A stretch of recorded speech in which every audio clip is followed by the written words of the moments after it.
तो दोस्तों शुरू करते हैं आज का सेशन दोस्तों बहुत ज़्यादा इम्पोर्टेंट रहने वाला है, क्योंकि मैं बताने वाला हूँ कुछ 26 क्वेश्चंस जो कि होंगे इडियम्स एंड फ्रेजेस के, जो आपके लिए बहुत ज़्यादा ज़रूरी हैं आने वाले एग्ज़ाम के लिए। चाहे आपने DRDO का फॉर्म भरा हो, चाहे आपने SSC का फॉर्म भरा हो, सभी के लिए ये बहुत ज़्यादा इम्पॉर्टेंट होगा। तो शुरू करते हैं दोस्तों आज का session.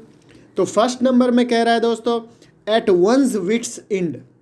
Eight one's wits end मतलब होता है दोस्तों परप्लेक्स्ड, मतलब चकित हो जाना। तो दोस्तों मैं यहाँ पर आपको याद करने के भी कुछ ट्रिक्स बताऊंगा। तो इसका जो वाक्य है दोस्तों क्या बनाया है, Sohan was at his wits end to find that his younger brother has taken poison. यानी कि सोहन क्या हो गया, बहुत ज़्यादा चकित हो गया, परप्लेक्स्ड हो गया कि उसके जो छोटे भाई ने क्या किया, पॉइजन ले लिया, जहर ले लिया। तो क्या होता है दोस्तों, परप्लेक्स मतलब होता है चकित हो जाना। तो दोस्तों इसको याद करने का क्या तरीका है, तो वंस विट्स इंड यानी जहाँ पे जिस विट्स मतलब होता है चतुराई, तो जहाँ पे किसी की चतुराई खत्म हो जाती है दोस्तों तो उसको विट्स भी बोला जाता है। तो कहता है एट वंस विट्स इंड यानी जहाँ पे किसी की चतुराई खत्म हो जाती है तो क्या होता है, वो परप्लेक्स्ड हो जाता है यानी कि चकित हो जाता है। तो दोस्तों आगे बढ़ते हैं। सेकेंड नंबर में दोस्तों कह रहा है at one's finger tips. At one's finger tips मतलब होता है दोस्तों कंप्लीट नॉलेज यानी संपूर्ण ज्ञान। तो इसका वाक्य क्या है दोस्तों, all the rules of synthesis are at his finger tips. यानी कि सिंथेसिस के जितने भी ज्ञान हैं उसका वो पूरा ज्ञान रखता है, संपूर्ण ज्ञान रखता है। तो दोस्तों इसको याद करने का तरीका क्या है, तो एट वंस फिंगर टिप्स यानी किसी के हाथ की उंगली पे कोई भी चीज़ होना। तो हाथ की उंगली पे जब कोई चीज़ होगा तो उस चीज़ का उसे बहुत ज़्यादा नॉलेज होगा, यानी पूरा नॉलेज होगा। तो दोस्तों आगे बढ़ते हैं 3 नंबर में दोस्तों, at the spur of the moment. At the spur of the moment मतलब होता है दोस्तों विदाउट डिले यानी बिना देरी किए। तो दोस्तों इसका जो वाक्य है क्या है दोस्तों, in an interview we must reply at the spur of the moment. यानी कि कोई इंटरव्यू में, किसी भी इंटरव्यू में हमको क्या करना चाहिए दोस्तों, हमको रिप्लाई देना चाहिए किसी भी क्वेश्चन का at the spur of the moment यानी किसी बिना देरी के। तो दोस्तों स्पर मतलब होता है क्षण। इसको याद करने का तरीका मैं बता रहा हूँ, स्पर मतलब होता है क्षण, ऑफ द मोमेंट यानी कि बिना जो है किसी भी क्षण को गवाए आप क्या करेंगे, तो उसी क्षण आप जवाब दे देंगे। तो दोस्तों आगे बढ़ते हैं 4 नंबर। 4 नंबर में क्या कहता है दोस्तों, all in all. All in all मतलब होता है मोस्ट इंपॉर्टेंट यानी सबसे ज़्यादा इंपॉर्टेंट, जो सबसे ज़्यादा आपके लिए महत्वपूर्ण रखता हो उसको बोलते हैं ऑल इन ऑल। तो दोस्तों इसका वाक्य क्या बनाया गया है, as he was the only son in a big family he was all in his home. तो दोस्तों इसका जो वाक्य है यानी कि कहता है as he was the only son यानी कि सिर्फ एक ही बेटा है उस फैमिली का, उस बड़ी फैमिली का, ही was all in his home यानी कि वो सबसे महत्वपूर्ण है उसके घर में, उसके अपने घर में बहुत ज़्यादा महत्वपूर्ण है। तो दोस्तों याद करने का तरीका क्या है, ऑल इन ऑल यानी कि सब में सब, यानी कि जो सबसे महत्वपूर्ण है। आप सोचिए जब ऑल इन ऑल आप ही हैं, नहीं बोलता है ऑल इन ऑल आप हैं, यानी कि जो महत्वपूर्ण है जो भी हैं आप ही हैं, ऑल इन ऑल। तो इसको याद रखने का दोस्तों तरीका सोचिएगा, हम लोग भी आपस में बोलते हैं you are all in all, अभी तुम ही हो सब चीज़। तो दोस्तों आगे बढ़ते हैं 5 नंबर क्वेश्चन में क्या कहता है, at close quarters. As close quarters मतलब होता है दोस्तों क्लोज एग्जामिनेशन। जब आपका जो है एग्जामिनेशन नज़दीक होता है तो उसको क्या बोलते हैं, एट क्लोज क्वार्टर्स। तो इसका वाक्य क्या है दोस्तों, many of my friends proved selfish eight close quarters. यानी कि बहुत सारे मेरे दोस्त जो थे क्या थे, वो प्रूव हो गए सेल्फिश यानी बहुत स्वार्थी वो प्रूव्ड हो गए एट क्लोज क्वार्टर्स। यानी जब नज़दीक एग्ज़ाम आया तो उन्होंने मुझसे वादा किया था कि मैं बताऊंगा कुछ क्वेश्चंस, लेकिन उन्होंने बताया नहीं, वो जो है क्या हो गए, सेल्फिश हो गए, बहुत ज़्यादा स्वार्थी हो गए। तो दोस्तों क्लोज क्वार्टर यानी क्वार्टर मतलब क्या होता है, एक क्वार्टर आप देखते हो कि एक वृत्त में 4 हिस्सा होता है, तो एक को क्या बोलता है दोस्तों, क्वार्टर। यानी कि जो जब क्वार्टर होता है यानी 1/4 होता है। तो दोस्तों यहाँ से आप याद कर सकते हैं, इसका कोई वैसे खास तरीका नहीं है, लेकिन फिर भी 1/4 जब होता है यानी कि आपका जो है नज़दीक एग्ज़ाम आ जाता है। तो ऐसे भी याद कर सकते हैं। उसके बाद 6 नंबर में आता है दोस्तों apple pie order. Apple pie order मतलब होता है दोस्तों इनपरफेक्ट ऑर्डर, यानी कि बहुत सही क्रम में, यानी क्रम उसका क्या है दोस्तों, बहुत अच्छा है। तो दोस्तों इसका वाक्य क्या है, on the eve of inspection everything was kept in apple pie order. तो दोस्तों ईव मतलब यहाँ पे इवनिंग यानी शाम का समय। तो शाम के समय जो है इंस्पेक्शन मतलब क्या होता है, इंस्पेक्टर, पहले सोचिए इंस्पेक्टर मतलब क्या होता है, निरीक्षक, जो, और इंस्पेक्शन उसी से बना है। इंस्पेक्शन मतलब होता है निरीक्षण, यानी कहीं पे भी जांच करना। तो दोस्तों जांच के जिस दिन जांच होने वाला था उस दिन का शाम, उस दिन की शाम को क्या था, सारी चीज़ें, everything was kept in apple pie order, यानी कि वो एप्पल पाई ऑर्डर में था, सही क्रम में था, बहुत अच्छे क्रम में था।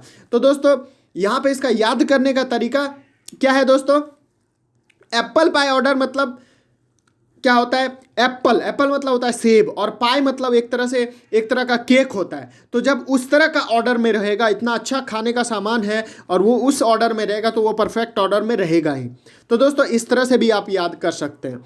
तो दोस्तों 7 नंबर में आते हैं एवब बोर्ड। एवब बोर्ड मतलब क्या होता है दोस्तों, ऑनेस्ट एंड स्ट्रेट फॉरवर्ड, यानी कि जो ईमानदार और स्ट्रेट फॉरवर्ड मतलब होता है हमेशा स्ट्रेट चलने वाला, कभी भी पीछे नहीं देखने, यानी ऑप्टिमिस्ट, जो ऑप्टिमिस्ट होता है पॉजिटिव देखने वाला, उसको बोलते हैं स्ट्रेट फॉरवर्ड।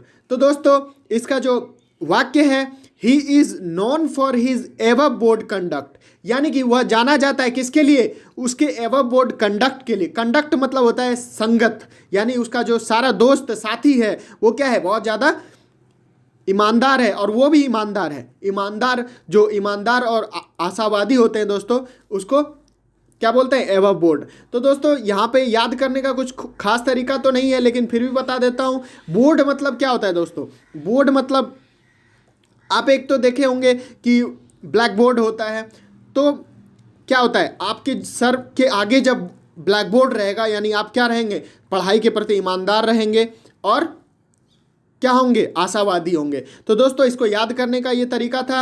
अब 8 नंबर आते हैं क्वेश्चन, क्या कहता है दोस्तों, as fit as a fiddle. As fit as a fiddle मतलब होता है दोस्तों स्ट्रॉन्ग एंड हेल्दी, यानी कि कोई मजबूत होता है और कोई बहुत ज़्यादा हेल्दी होता है, यानी स्वस्थ होता है, तो उसको क्या बोलते हैं दोस्तों, as fit as a fiddle, यानी कि उतना ही फिट जितना फीडल।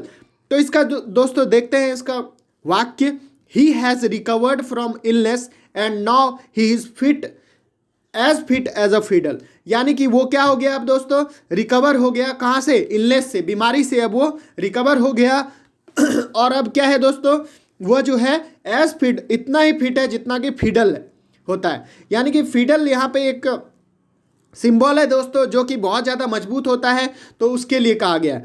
तो दोस्तों इसको याद करने का क्या तरीका है, यानी कि उतना ही फिट होना जितना कि कोई फीडल यानी मजबूत व्यक्ति होता है, जो बहुत ज़्यादा स्वस्थ होता है, तो उतना फिट, तो स्ट्रॉन्ग एंड हेल्दी। तो 9 नंबर में आते हैं दोस्तों एवब ऑल।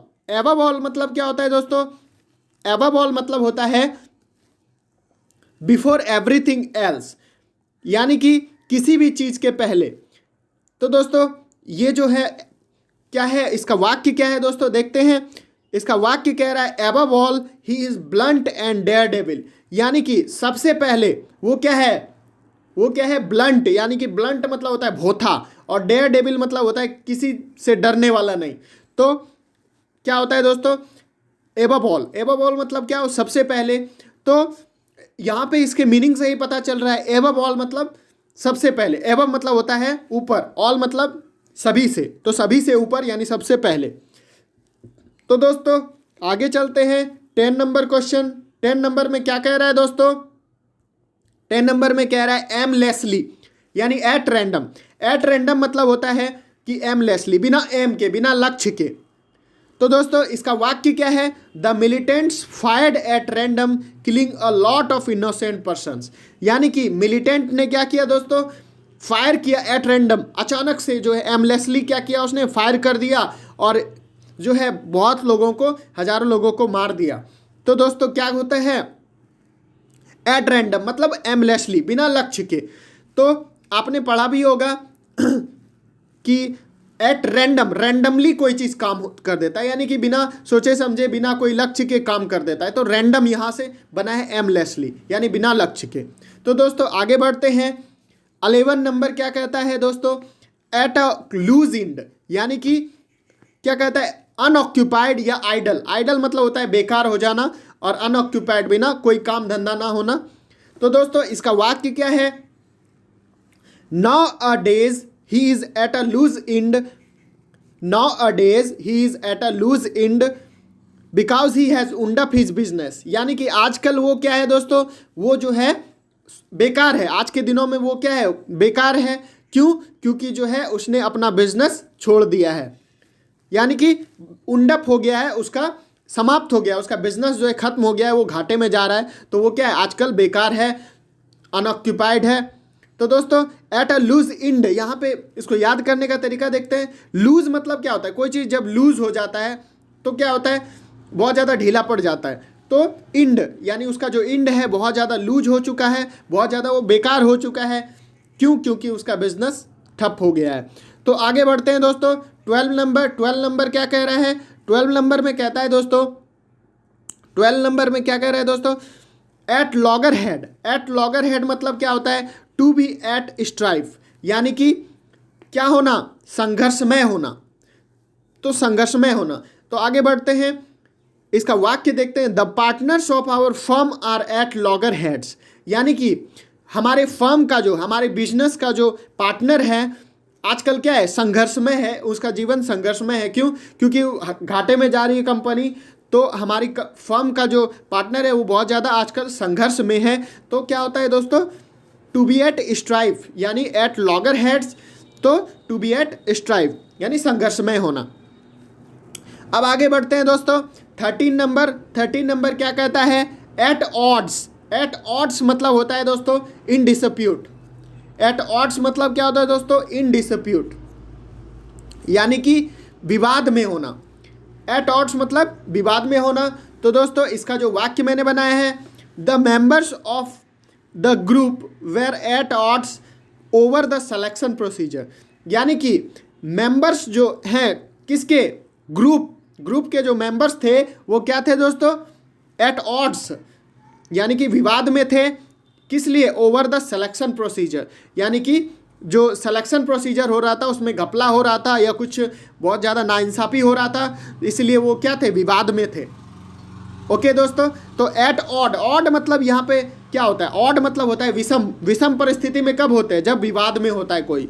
तो दोस्तों आगे बढ़ते हैं। 14 नंबर दोस्तों क्या कह रहा है, 14 नंबर कहता है दोस्तों, an apple of discord. An apple of discord मतलब होता है काउज ऑफ क्वेरल, यानी कि झगड़े का कारण। तो दोस्तों इसका जो वाक्य है क्या है, ancestral property is an apple of Discord between two sisters, यानी कि दो सिस्टर हैं, दो बहनें हैं और उनके बीच झगड़े का कारण क्या है, एप्पल ऑफ डिस्कॉर्ड क्या है, एंसेस्ट्रल प्रॉपर्टी। एंसेस्ट्रल मतलब होता है दोस्तों पूर्वज। तो पूर्वजों की जो प्रॉपर्टी है उनके बीच क्या है, झगड़े का कारण बन रही है। तो दोस्तों ये बहुत बार पूछा जाता है एग्जाम में, एन एप्पल ऑफ डिस्कॉर्ड।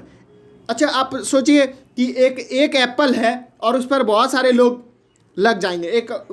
एक कहावत भी है, एक अनार 100 बीमार। तो यहाँ पे वही चीज़ है। तो एन एप्पल ऑफ डिस्कॉर्ड, एक एप्पल है और उसके लिए 2 आदमी हैं, तो झगड़ा होगा ही। तो दोस्तों यहाँ पे वही है, काउज ऑफ क्वेरल। तो 15 नंबर में आते हैं दोस्तों, क्या कहता है 15 नंबर कह रहा है दोस्तों, at cross purposes. At cross purposes मतलब होता है हैव कॉन्फ्लिक्टिंग इंटेंशंस, यानी कि किसके इरादे से, विवाद के इरादे से, झगड़े के इरादे से। तो दोस्तों ये भी बहुत पूछा जाता है। तो इसका वाक्य देखते हैं, how can there be peace in their family when husband and wife are at cross purposes. तो दोस्तों कहता है कि कैसे उस घर में शांति हो सकती है जब हस्बैंड और वाइफ क्या है, क्रॉस पर्पस में है, यानी कि विवाद का इरादा रहता है, हमेशा वो झगड़ा करते रहते हैं। तो दोस्तों यहाँ पे इसका याद करने का तरीका देखते हैं, क्या कहता है, एट क्रॉस पर्पस, यानी कि ऐसा पर्पस जो क्रॉस है, यानी एक दूसरे से मेल नहीं खाता है, वो अलग अलग रास्ते चल जाते हैं। तो दोस्तों अब 16 नंबर आते हैं दोस्तों, आफ्टर वंस ओन हर्ट, यानी कि किसी के दिल के करीब, किसी की पसंद होना दोस्तों। तो टू वंस लाइकिंग, किसी की पसंद। इसका वाक्य देखते हैं दोस्तों। When Deepa met a man after her own heart she got married to him. यानी कि दीपा जब मिली किसी आदमी से जो कि उसके दिल के करीब था, उसकी पसंद थी, तो क्या की उसने, सी गॉट मैरिड टू हिम, तो उससे उसने शादी कर ली। तो दोस्तों इसको याद करने का तरीका क्या है, आफ्टर वंस ओन हर्ट, यानी किसी के दिल के बाद। अपना दिल तो अच्छा होता ही है, तो किसी के दिल के बाद जब होगा तो वो कितना ज़्यादा पसंदीदा होगा। तो इसीलिए दोस्तों यहाँ पे क्या है, आफ्टर वंस लाइकिंग, यानी टू वंस लाइकिंग, तो किसी के दिल के करीब, किसी की पसंद होना दोस्तों। अब 17 नंबर में आते हैं दोस्तों। 17 नंबर क्या कहता है, 17 नंबर कह रहा है दोस्तों एट द बॉटम ऑफ। तो दोस्तों एट द बॉटम ऑफ मतलब क्या होता है, to be mainly responsible for, यानी कि मेनली रिस्पॉन्सिबल होना, मेनली जो उत्तरदायी होता है, मेन जो, उसके लिए ये यूज़ किया जाता है। Eight the bottom of, bottom मतलब क्या होता है दोस्तों, जो सबसे निचला हिस्सा। जैसे कोई बोतल है तो उसके सबसे निचले हिस्से को क्या बोलते हैं, बॉटम। तो जब एट द बॉटम ऑफ होगा यानी कि सबसे निचला होगा, तो वही कारण तो होगा, उसी के कारण सारा चीज़ होगा। तो to be mainly responsible for, यानी कि मेनली रिस्पॉन्सिबल होना किसी चीज़ के लिए। तो इसका वाक्य देखते हैं दोस्तों। It was found later that Sanu was at the bottom of the whole trouble. तो यानी कि बाद में पाया गया कि सानू जो था वो क्या था, मुख्य रूप से उत्तरदायी था किसके लिए, झगड़े के लिए, यानी सारी चीज़ों के लिए, यानी फसाद की जड़ जो होता है वो था। तो एट द बॉटम ऑफ यानी किसी के नीचे, जैसे कि नहीं बोलता है इसके नीचे कौन है, eight the bottom of, bottom मतलब होता है नीचे दोस्तों। तो किसी चीज़ के नीचे होना यानी झगड़े की जड़ होना। तो दोस्तों अब आगे बढ़ते हैं 18 नंबर। 18 नंबर कहता है at a loss. At a loss means होता है दोस्तों to be unable to decide, यानी डिलेमा में होना। डिलेमा मतलब होता है कंफ्यूजन में होना, डिसाइड ना कर पाना दोस्तों।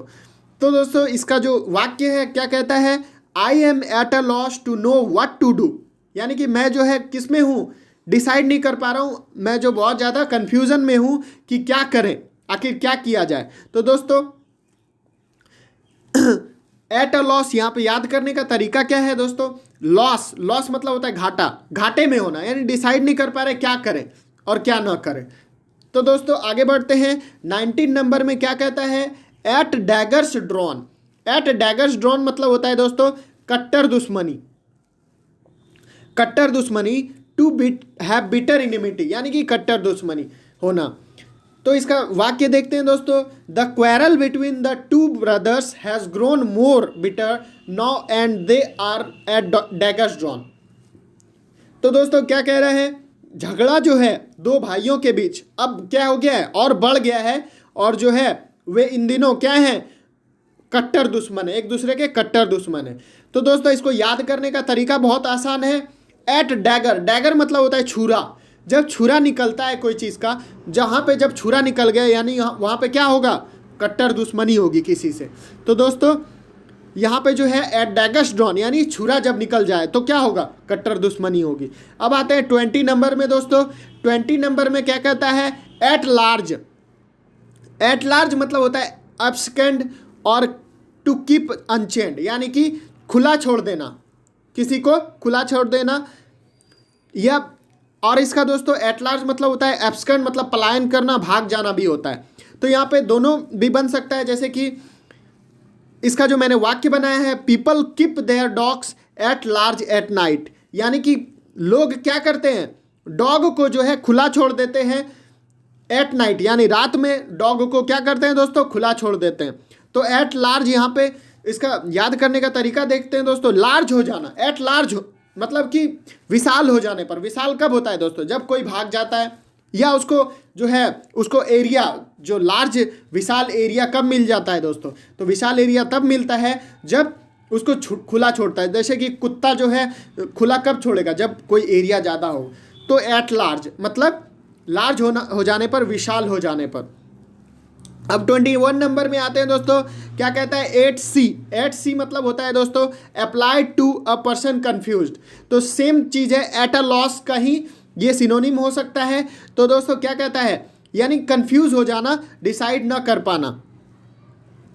तो यहाँ पे दोस्तों इसका जो वाक्य है, my sister is quite at sea in maths, she can not solve a single problem. यानी कि यहाँ पे क्या है दोस्तों कि यहाँ पे जो इसका मीनिंग लिया गया है अस्पष्ट होना। तो क्या कहता है, मेरी सिस्टर जो है हमेशा क्या रहती है, क्वाइट सी यानी अस्पष्ट रहती है, मैथ में उसको समझ में ही नहीं आता है, डाउट ही रहता है। She can not solve a single problem, वो एक प्रॉब्लम भी सॉल्व नहीं कर पाती। तो दोस्तों एट सी मतलब क्या होता है, इसको जो याद करने का तरीका है, एट सी, सी मतलब क्या होता है, समुद्र। तो जब समुद्र होगा तो समुद्र में इतना लार्ज है, इतना विशाल है, तो वहाँ पे आदमी खो ही जाएगा। जब खो जाएगा तो यानी कि वो अस्पष्ट रहेगा, उसको समझ में ही नहीं आएगा कहाँ जाना है। तो दोस्तों आगे बढ़ते हैं 22 नंबर। 22 नंबर में कहता है दोस्तों, add fuel to the flame of fire. तो दोस्तों add fuel to the flame of fire means होता है टू मेक मैटर वर्स, यानी किसी भी मैटर को क्या बना देना, वर्स बना देना, यानी कि बेकार, बदतर बना देना। तो दोस्तों इसका जो वाक्य है, the attempt to suppress the agitation of the strikers only add fuel to the flame, add fuel to the flame और फायर, यानी कि यहाँ पे और आप फायर भी दे सकते हैं या फ्लेम भी दे सकते हैं, एक ही लेना है दोस्तों यहाँ पे, क्योंकि आपके एग्जाम में एक ही पूछा जाता है, add fuel to the flame या add fuel to the fire. यानी कि इसका जो मीनिंग है दोस्तों क्या कहता है, द अटेम्प्ट टू सप्रेस, यानी कि सप्रेस मतलब होता है दमन करना, the agitation of the strikers, agitation मतलब होता है उत्तेजना, और स्ट्राइकर मतलब जो होता है स्ट्राइक जो करते हैं, जो है धरना दे देते हैं किसी भी कंपनी के आगे या कोई भी चीज़ संस्थान है उसके आगे जो है धरना दे देते हैं, उसको बोलते हैं striker.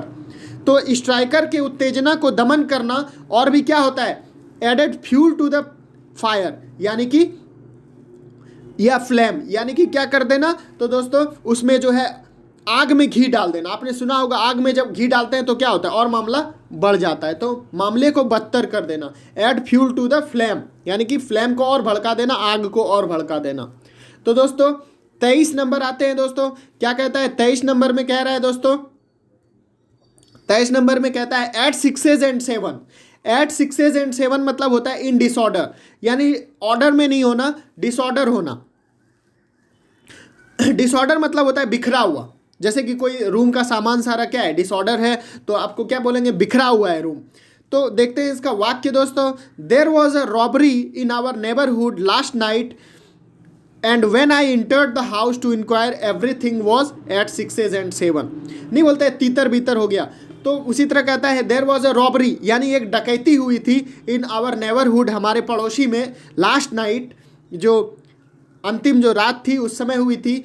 When I entered the house to enquire, जब मैं पहुंचा उस घर में इंक्वायर करने के लिए, पूछताछ करने के लिए, एवरीथिंग वॉज एट 6 and 7, और सारी चीज़ें क्या थी, बिखरी पड़ी थी, नहीं तीतर बितर थी, यानी कि इधर उधर थी।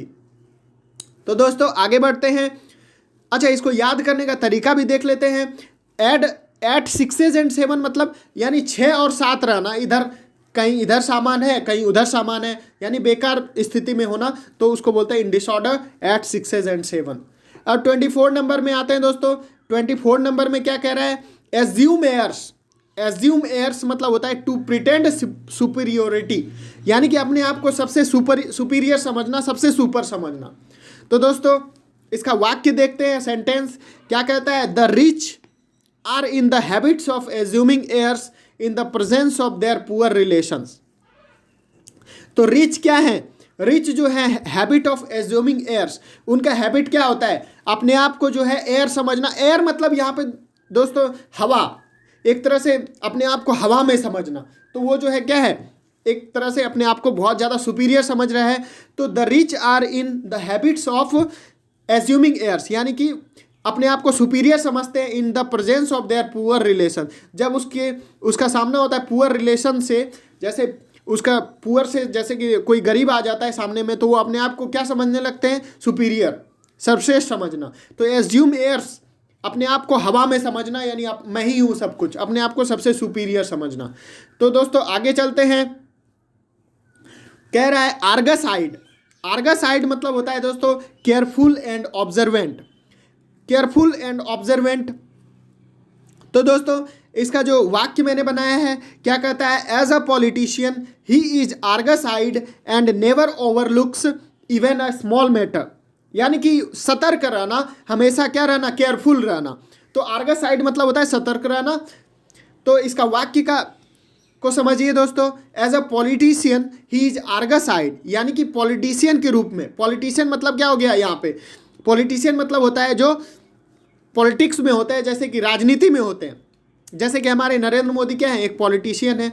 तो एज अ पॉलिटिशियन यानी कि पॉलिटिशियन के रूप में, राजनीतिज्ञ के रूप में, ही इज आर्गस आइड यानी कि बहुत ज़्यादा केयरफुल हैं, and never overlooks even a small matter, यानी कि और छोटे मोटे मैटर को कभी भी वो ओवरलुक नहीं करते, यानी कि उसको अनदेखा नहीं करते, हमेशा छोटे मोटर मैटर को भी लेकर चलते हैं, उसको भी सॉल्व करने की कोशिश करते हैं। तो दोस्तों इसको याद करने का एक बहुत बढ़िया तरीका है।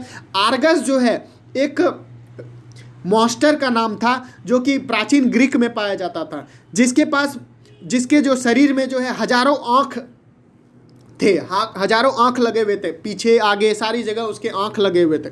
तो दोस्तों जब इतने आँख होंगे किसी के शरीर में तो वो जो है क्या होगा, बहुत ज़्यादा सतर्क होगा, यानी कि हर चीज़ के रूप में पीछे भी देख सकता है, ऊपर भी देख सकता है, नीचे भी, सारी जगह एक साथ देख सकता है। तो इसीलिए जो है आर्गस आइड को इसलिए कहा गया केयरफुल, यानी कि बहुत ज़्यादा वो सतर्क है। अब आते हैं दोस्तों 26 नंबर पे। 26 आज का लास्ट क्वेश्चन होगा दोस्तों, और देखते हैं। At a stone's throw. At a stone's throw मतलब होता है दोस्तों वेरी क्लोज, यानी बहुत नज़दीक। तो दोस्तों इसका वाक्य मैंने बनाया है, my friend's house is at a stone's throw from mine, यानी मेरे फ्रेंड का घर जो है, मेरे दोस्त का जो घर है क्या है, एट अ स्टोन्स थ्रो, यानी मेरे घर के बहुत ज़्यादा नज़दीक है। फ्रॉम माइन मेरे घर के बहुत ज़्यादा नज़दीक है। तो दोस्तों इसको याद करने का तरीका देखते हैं। एट अ स्टोन्स थ्रो, ऐसा जगह होना जहाँ पे हम स्टोन फेंक सकते हैं। थ्रो मतलब होता है फेंकना, स्टोन मतलब होता है पत्थर। जहाँ पे हम पत्थर फेंकेंगे तो वो क्या होगा, हमारे घर के नज़दीकी होगा, हमारे नज़दीकी होगा। तो दोस्तों जहाँ पे पत्थर फेंका जा सकता है, आप ही समझ सकते हैं। मान लिया जाए हम यहाँ से पत्थर फेंकते हैं तो कितना दूर जाएगा, ज़्यादा से ज़्यादा 100 मीटर 200 मीटर, तो उतना दूर तो कुछ ज़्यादा दूरी हुई नहीं, तो नज़दीक, बहुत ज़्यादा नज़दीक हो गया वो। तो इसलिए जो कहता है very close, at a stone's throw मतलब हो गया वेरी क्लोज, बहुत ज़्यादा नज़दीक। तो दोस्तों आज का हमारा ये सेशन कैसा लगा हमें कमेंट करके ज़रूर बताएं। अगर आपने हमारा चैनल अभी तक सब्सक्राइब नहीं किया है तो सब्सक्राइब कर लें और बेल आइकन को दबा दें, ताकि हमारे वीडियो आपके सबसे पहले आप तक पहुँचे। तो दोस्तों आज के लिए बस इतना ही, धन्यवाद।